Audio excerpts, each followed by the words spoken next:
Assalamualaikum warahmatullahi wabarakatuh. Perkenalkan, saya Dina Rahmatina Sajidah dengan nomor pokok mahasiswa 212121028 dari kelas 2A akan mempresentasikan hasil artikel yang telah saya buat yang berjudul Analisis Perilaku Seks pada Novel Saman. Adapun identitas dari buku novel Saman tersendiri yaitu penulisnya itu adalah Ayu Utami, penerbitnya Kepustakaan Populer Gramedia, tahun terbitnya 1998 dan terdapat 223 halaman. Nah, novel ini dimulai dari kisah Laila yang sedang menunggu Sihar di Central Park pada tahun 1996. Sudah begitu lama Laila itu tidak bertemu dengan Sihar, pria yang sangat ia cintai. Laila sudah tidak sabar ingin bertemu dengan Sihar. Ia ingin segera melepaskan kerinduannya itu. Nah, tak lama kemudian Sihar pun datang dan mereka pergi ke hotel. Mereka berbaring di atas tempat tidur dan beberapa kali Sihar mengatakan perkataan yang menggoda. Laila pun merasa dirinya berdosa sebab ia masih punya orang tuanya.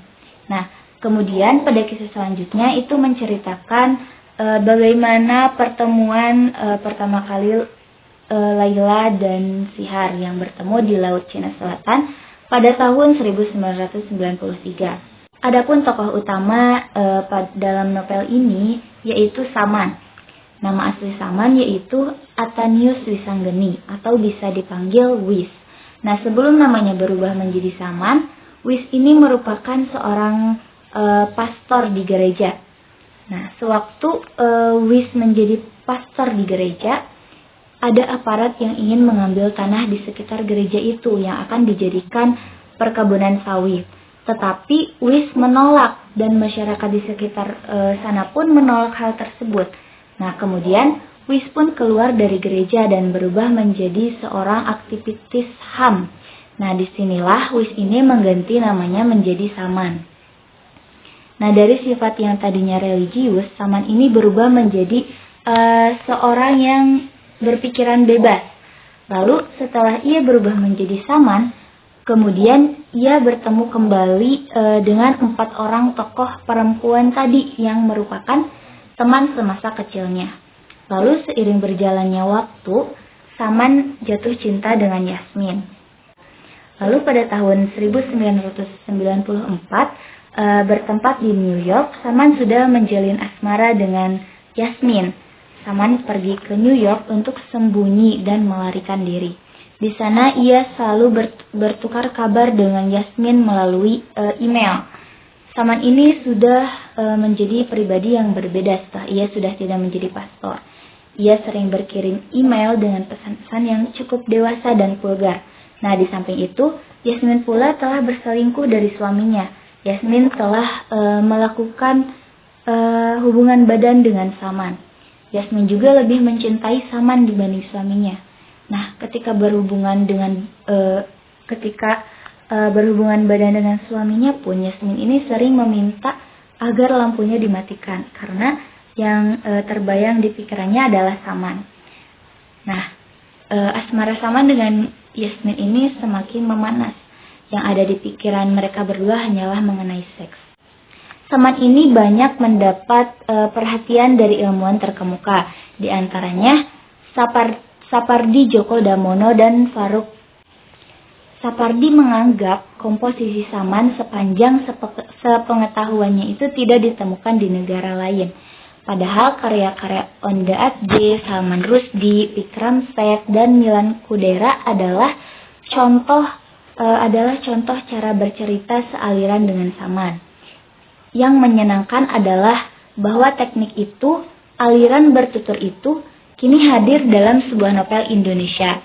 Nah, menurut Faruk, apa yang dilakukan oleh Ayu adalah keberanian melakukan aksentuasi terhadap sesuatu yang tadinya bermakna tabu.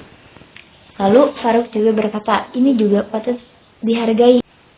Adapun pendekatan analitis novel Saman karya Ayu Utami, yaitu yang pertama, tema besar yang diambil pada novel Saman ini yaitu berseputar pada pemberontakan terutama terhadap budaya patriarki dan seksualitas dari perspektif perempuan yang masih tabu. Pada novel Saman ini banyak menceritakan seks yang vulgar.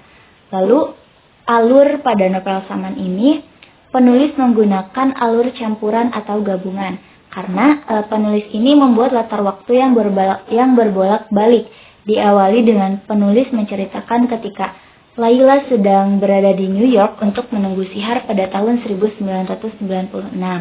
Kemudian penulis juga menceritakan pertemuan awal antara Layla dan Sihar pada tahun 1993. Selanjutnya, penulis mengisahkan sosok Wisanggeni yaitu Saman yang menjadi pastor pada tahun 1983. Kemudian menceritakan kisah masa kecil Wisanggeni pada tahun 1962.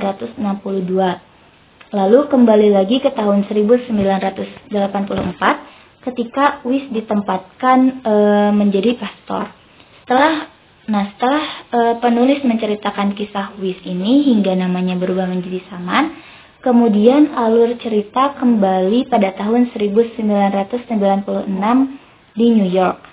Lalu penulis menceritakan surat Wisanggeni untuk ayahnya pada tahun 1990 dan untuk yang terakhir penulis membawa pembaca itu pada tahun 1994 di New York. Lalu adapun tokoh dan penokohannya, yang pertama itu ada Wisanggeni atau Saman. Ia protagonis. Lalu Wis juga memiliki kepribadian yang baik kepada semua orang, termasuk orang yang mengalami keterbelakangan mental. Juga religius, penuh kasih sayang, rela berkorban, mementingkan kepentingan bersama, dan juga dijadikan sebagai panutan. Lalu ada Layla. Layla ini berwatak lugu, tulus, jahat, lalu rela berkorban, polos, setia, keras kepala, perhatian. Lalu ada Yasmin. Yasmin ini berwatak pintar, nakal, kaya, tidak setia, namun setia kawan. Ia bersedia melindungi Layla dari orang tuanya. Lalu adapun Cok. Cok ini berwatak nakal dan binal, sering berganti-ganti pasangan, periang dan juga ringan hati. Lalu ada Sakuntala. Sakuntala ini pemberontak, setia kawan, perempuan nakal, sudah tidak perawan sejak umur 9 tahun, dan juga tidak setia terhadap pasangan. Lalu ada Sihar. Sihar ini pemberani, namun tidak setia dan juga pengkhianat karena selingkuh dengan Layla, padahal ia sudah mempunyai istri. Lalu ada Hashim Ali. Hashim Ali ini sangat menyayangi keluarga, pekerja keras, orang yang sederhana. Lalu ada Pastor Daru. Pastor Daru ini berwatak bijaksana. Lalu ada Upi. Upi ini mengalami keterbelakangan mental dan juga mengalami penyimpangan seksual. Lalu ada Ma'argani. Ma'argani ini berwatak baik hati, pekerja keras, pasrah dengan takdir. Lalu ada Rosano, yaitu ramah, keras kepala, dan juga sombong.